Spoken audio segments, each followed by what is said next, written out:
सोचिए, एक ऐसी दिव्य सत्ता जो हर क्षण आपके अंदर और बाहर मौजूद है। आपने उसे देखा नहीं है, लेकिन उसकी उपस्थिति को हमेशा महसूस किया है।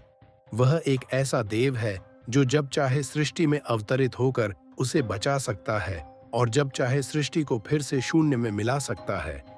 उस परम सत्ता को हम भगवान विष्णु के नाम से जानते हैं। लेकिन क्या आपने कभी गहराई से सोचा है, वास्तव में विष्णु कौन है? अधिकांश लोग मानते हैं कि ब्रह्मा ने इस सृष्टि की रचना की, लेकिन क्या आपने कभी विचार किया कि स्वयं ब्रह्मा कहां से आए? पुराणों में कहा गया है कि ब्रह्मा विष्णु की नाभि से उत्पन्न कमल से प्रकट हुए थे। इसका अर्थ यह हुआ कि ब्रह्मा भी विष्णु की ही सृष्टि है। अब सवाल उठता है कि यदि विष्णु ब्रह्मा से पहले थे, तो स्वयं विष्णु कहां से प्रकट हुए? इस गूढ़ रहस्य को जानने के लिए हमें यात्रा करनी होगी उस समय में, जब समय की स्वयं कोई परिभाषा नहीं थी। एक ऐसा शून्य जहां न कोई दिशा थी, न दिन न रात, केवल शांति थी। और उस शांति में विद्यमान थे सदाशिव। सदाशिव कोई देहधारी रूप नहीं थे। वे निराकार, अविनाशी और पूर्ण ब्रह्म चेतना के प्रतीक थे। न वे जन्म लेते हैं, न मृत होते हैं।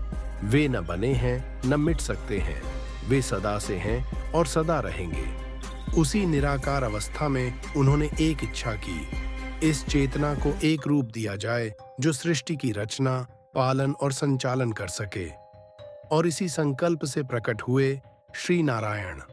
श्री नारायण, जो अब तक केवल चेतना रूप में थे, सदाशिव की इच्छा से एक रूप में प्रकट हुए और उन्हें श्री हरि के रूप में प्रतिष्ठा मिली। इसके पश्चात नारायण गहन योग निद्रा में लीन हुए। फिर उनकी नाभि से निकला एक दिव्य कमल, जिससे उत्पन्न हुए 4 मुखों वाले ब्रह्मा। यह कोई सामान्य कमल नहीं था।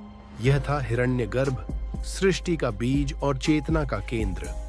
ब्रह्मा जब जागे तो उन्होंने चारों ओर देखा, लेकिन उन्हें झांत नहीं था कि वे कहां से आए हैं। उन्होंने अपने अस्तित्व के मूल को जानने हेतु हजारों वर्षों तक ध्यान किया, और तब उन्हें दर्शन हुआ श्री नारायण का। ब्रह्मा ने जब उनसे उनकी उत्पत्ति के विषय में पूछा, तब नारायण ने उत्तर दिया, मैं भी किसी और की इच्छा से प्रकट हुआ हूँ। वह परम है, वह आदि है और वह अंत भी। वह है सदाशिव। इसी क्षण ब्रह्मा का ध्यान गया उस परम शिव तत्व की ओर, और प्रकट हुआ एक दिव्य प्रकाश जो न आदि था न अंत, एक शिवलिंग के रूप में।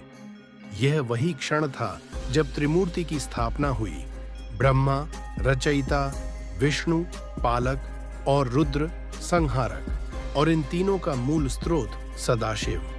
अब विचार कीजिए, एक अनंत महासागर जिसे क्षीर सागर कहते हैं, उसके बीचों बीच एक विशाल शेषनाग पर एक शांत दिव्य पुरुष श्री विष्णु योग निद्रा में लीन। उनकी नाभि से कमल उत्पन्न हो रहा है जिसमें ब्रह्मा स्थित हैं। यह दृश्य प्रतीक है चेतना, समय और सृष्टि की संरचना का। शेषनाग का 1000 फनों से समय का प्रवाह होता है। क्षीर सागर कोई जलराशि नहीं, बल्कि चेतना का एक स्तर है, जहां केवल उच्चतम साधक ही ध्यान के माध्यम से पहुंच सकते हैं। श्री विष्णु केवल एक देव नहीं, वे स्वयं काल के अधिष्ठाता हैं। वेदों में कहा गया है, काल भी विष्णु के अधीन है। वैकुंठ, जहां वे विराजते हैं, वह कोई स्थान नहीं, एक दिव्य स्थिति है, जहां आत्मा पूर्ण शांति और संतुलन प्राप्त करती है। श्रीमद्भागवत के अनुसार वैकुंठ ब्रह्मांड से परे स्थित है। वहां के द्वारपाल हैं जय और विजय। वहां न मृत्यु है, न मोह, न पीड़ा, केवल भक्ति और दिव्यता है। राम और कृष्ण विष्णु के अवतार हैं, लेकिन नारद पुराण कहता है, ये केवल रूप नहीं, बल्कि ऊर्जा के विभिन्न आयाम हैं। हर युग में विष्णु अपनी चेतना को समय के अनुरूप ढालते हैं। राम धर्म की ऊर्जा है, कृष्ण ज्ञान की। कलयुग के अंत में विष्णु कल की अवतार के रूप में प्रकट होंगे, जो अधर्म का अंत और नए युग की शुरुआत करेंगे। भगवान विष्णु आज भी हमारे बीच मौजूद हैं, रूप में नहीं बल्कि ऊर्जा में।